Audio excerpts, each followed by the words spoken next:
Bienvenue! Aujourd'hui, on va plonger dans un concept qui est au cœur de la programmation, les fonctions. Pensez-y comme les briques de Lego du code. Ce sont vraiment les outils de base qui nous permettent de construire des programmes qui sont à la fois propres, efficaces et surtout puissants. Allez, c'est parti, voyons comment tout ça fonctionne. On est tous passés par là, pas vrai? On se lance, on écrit du code ligne après ligne, et très vite, notre petit script se transforme en un véritable mur de texte. On se retrouve à faire des copier-coller des mêmes morceaux de code partout, et le tout devient un sac de nœuds super difficile à lire et à maintenir. Alors forcément, la question se pose, est-ce qu'il n'y a pas une meilleure manière de faire? Un moyen d'arrêter de réinventer la roue à chaque fois qu'on a besoin de faire la même petite opération? La réponse, heureusement, c'est un grand oui.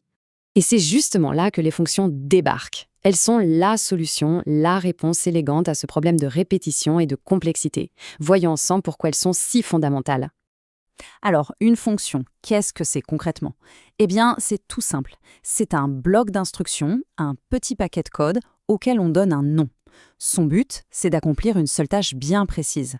Et le gros avantage, c'est qu'on peut l'appeler, l'exécuter autant de fois qu'on veut, de n'importe où dans notre programme. Fini le copier-coller. On peut vraiment imaginer une fonction comme une petite boîte noire. On lui donne quelque chose en entrée. À l'intérieur, ça travaille, ça fait ses calculs, sans qu'on ait besoin de savoir comment d'ailleurs, et à la fin, elle nous ressort un résultat en sortie. C'est aussi simple que ça. Allez, prenons un exemple tout bête. Disons qu'on a une fonction qu'on appelle triple. On lui donne le chiffre 10 en entrée, hop, elle fait son job, elle multiplie par 3 et elle nous renvoie 30. Et plus tard, si on veut tripler 50 ou 100 ou n'importe quoi d'autre, pas besoin de réécrire le calcul, on réutilise juste notre fonction. C'est ce cycle entrée-traitement-sortie qui fait toute leur force. Bon, maintenant qu'on a saisi le concept, il est temps de mettre les mains dans le cambouis. Comment on construit concrètement sa propre fonction? En fait, il y a 4 éléments essentiels à connaître. Pour définir une fonction en C, c'est un peu comme une recette de cuisine. Il faut 4 ingrédients. D'abord, le type de retour. Qu'est-ce que la fonction va nous rendre? Un nombre, du texte, ensuite son nom pour pouvoir l'appeler, puis les paramètres, les ingrédients dont elle a besoin pour travailler. Et enfin, le corps, les instructions, la recette en elle-même. Et voilà notre fameuse fonction triple en chair et en os, dans du vrai code. Regardons ça de plus près. Ant, c'est le type de retour. Elle va renvoyer un entier. Triple, c'est son nom. Et entre parenthèses, ant nombre, c'est le paramètre dont elle a besoin. Le corps, entre accolades, fait le calcul. Et dans le programme principal, le main, on voit bien, on demande un nombre, on appelle triple, on stocke le résultat et on l'affiche. La boucle est bouclée. Mais attention, aussi géniale soit-elle, les fonctions cachent une petite subtilité, un piège classique qui a fait tourner en bourrique plus d'un débutant. Ça s'appelle le passage par valeur. Pour comprendre, mettons-nous en situation. On veut créer une fonction qui échange les valeurs de deux variables, disons A et B. Sur le papier, ça a l'air tout simple. On écrit une petite fonction permute qui est censée faire le boulot. Alors, on lance le programme. Avant l'appel, A vaut 5 et B vaut 3. OK. On appelle notre super fonction permute et à la sortie, stupeur, rien n'a bougé. A vaut toujours 5, B vaut toujours 3. L'échange a complètement échoué. Mais comment c'est possible? On s'arrête un instant là-dessus. On se gratte la tête. La logique à l'intérieur de la fonction, elle, semblait parfaitement correcte. Et pourtant, le résultat nous dit le contraire. C'est l'un des premiers grands AAA qu'on a en apprenant le C. Pourquoi la fonction n'a eu absolument aucun impact sur nos variables d'origine? Et voilà la clé du mystère, le passage par valeur. En C, par défaut, quand on passe une variable à une fonction, on ne lui donne pas la variable originale. Non, on lui en donne une simple copie, une photocopie.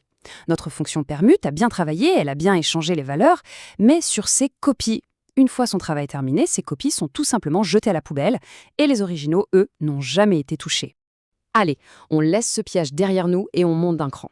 On va aborder un concept plus avancé, mais qui est d'une élégance folle. La récursivité. C'est l'idée un peu vertigineuse d'une fonction qui s'appelle elle-même pour résoudre un problème. La définition est à la fois très simple et un peu déroutante. Une fonction récursive, c'est une fonction qui, dans sa propre définition, fait appel à elle-même. C'est un peu comme ces poupées russes, vous savez, qui contiennent une version un peu plus petite d'elles-mêmes, qui en contiennent une autre, et ainsi de suite, jusqu'à la plus petite. C'est une sorte de boucle, mais vue sous un angle complètement différent. Regardons cette comparaison. Elle est très parlante. On a le même problème à résoudre, calculer une factorielle. À gauche, la méthode classique, celle qu'on apprend en premier, avec une boucle for. Et à droite, la version récursive. La différence saute aux yeux. La version récursive est beaucoup, beaucoup plus courte. Et c'est là toute la beauté du truc.